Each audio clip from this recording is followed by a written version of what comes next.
You want to know what real power looks like in a place that's rotting from the inside out? Picture this. A black woman in a plain shirt, just trying to park her beat-up sedan outside the city's police department, except the only welcome she gets is a white cop tapping his baton on her window, not even meeting her eyes. Step out. Papers. Not a hint of hello. That's how it always starts, you know? The rules aren't written, but the message is clear as day. Someone like her isn't supposed to belong, let alone push back. But Adrienne Blake, yeah, she doesn't flinch. She's got that calm that makes people nervous, the kind that comes from knowing exactly what you're walking into.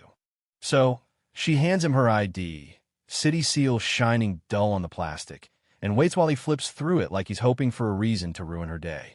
He finds nothing, and when he throws her papers back with a sneer, "This car, where do you steal it from?" she doesn't even blink. You ever seen someone take an insult and just let it burn itself out? That's her. She picks up the papers, smooth as you please, and suddenly he's yanking open the car door and grabbing her by the collar. She can feel every eye in the parking lot pretending not to see, but they're watching, always are. Inside, the station is no different. Laughter cuts through the stale air as officers cluster at the desk. She walks in, and you'd think she walked into a middle school cafeteria instead of a place meant to keep order. A blonde cop cracks, another rookie Barbie, and the laughter that follows is half threat, half invitation to see if she'll break. But she stands there, face unreadable, taking in every face, every whispered insult, every calculated shove toward the margins. And the old supervisor, arms crossed, lays it out. Someone like you is better off cleaning up after the night shift. That's when it gets real.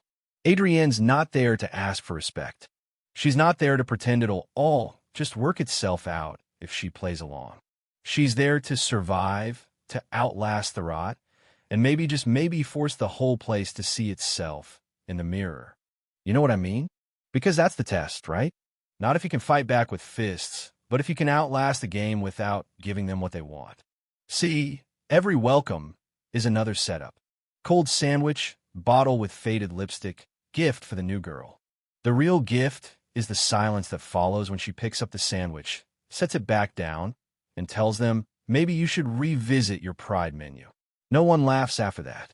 Not for real, anyway. She's not playing by their rules, and that unsettles the whole room, because when you stop reacting the way they expect, you become the one thing they can't control. But the system's got more than jokes and cold cuts. Her schedule? All the worst shifts, highest risk zones, the kind of assignments that come with broken radios, and backup that never shows. She logs it all. Doesn't whine, doesn't swap, just keeps a list, sharp as a knife. Some guys bet she won't last a week. She just says, "I'll make sure you remember that promise," and keeps moving. Then the twist hits. Evidence goes missing, and before sunrise, she's called up to the interrogation room, cold steel table, 3 senior officers with questions they think she can't answer. They play a grainy tape, blurry footage that could be anyone, but the accusation is clear. They want to pin it on her. She doesn't panic. She studies the footage, points out the holes, and turns the whole setup back on theme if she really did it. Why show up right when the cameras are on? Why summon her before checking for prints? For a moment, the air goes dead. That's when you know the rules are changing. But nothing gets swept under the rug, not really. A young officer named Ellie, petite, always trying to smile, gets shifted onto Adrienne's high-risk shift, ends up in the hospital, badly hurt. Adrienne visits, silent, bouquet in hand, but when the old boys club arrives with their jokes and greasy grins, she answers the only way she knows. "I came because someone almost died covering my shift. What about you here to play a guest role?" The words hang heavy. No one claps, no one argues, but a line has been drawn. Next meeting, she stands up and asks, who assigned Ellie Sanders to that night shift? Nobody answers. Not a soul. She taps her phone, starts recording, says, "This meeting will be recorded not to trace who was wrong first, but so we'll remember who stood still when it was time to speak." The message is clear. Justice doesn't need a shouting match, just someone willing to speak when silence is killing everyone. From there, the game escalates. They try to break her with isolation trash locker, broken ID, no one speaking to her, warning notes tucked in her things. be careful. They don't want you alive by the end of this week.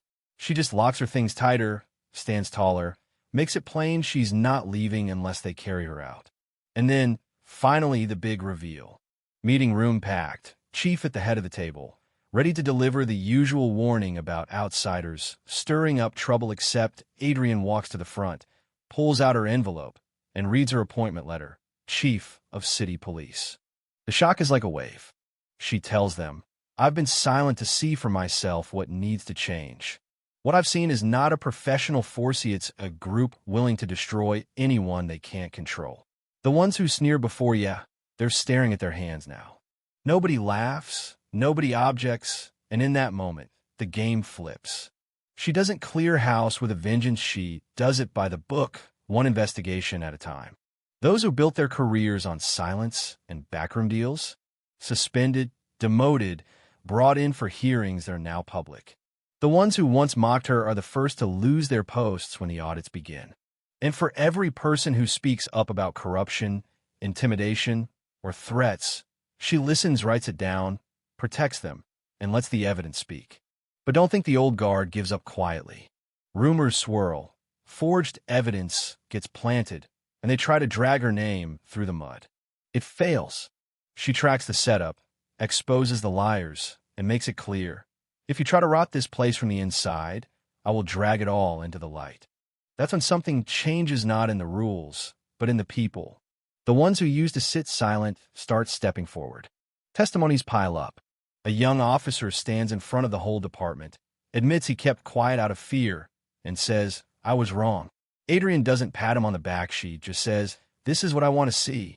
Honesty that comes unprompted, not dragged out. One by one, the old power structures crumble. The people who clung to their silence, who thought compromise was wisdom, who once told Adrian to know her place, are now the ones asking for transfers, taking leave, or being marched out with their heads down. She doesn't need their apologies, she needs them out of the way. Now, ethics training is mandatory for everyone. And the question isn't, who do you fear? It's what will you do when you see something wrong? Her rule is simple. If you see injustice and say nothing, you're part of the problem. A whiteboard hangs in the hallway. The code dies when truth is spoken. Sticky notes collect beneath it, stories, confessions, memories. The department, once held hostage by silence, finally starts to find its voice. The best part? Adrian never shouts, never demands respect, she earns it, step by step, case by case. And when the next scandal breaks, because it always does, her young officers handle it the right way, transparently, without waiting for orders. They sign their names on every report, proof that justice isn't something handed down, it's something you fight for every day. You want to know what justice looks like in a place built to crush it? It's a woman dragged from a car on her first day, who walks back through those doors and never stops until every wall that held her out comes down. So now I gotta ask, after all this, where do you stand? In the silence, or with those who finally learn to speak? Let me know below, what does justice mean to you? And who do you trust to keep the door open for the next person who dares to walk through?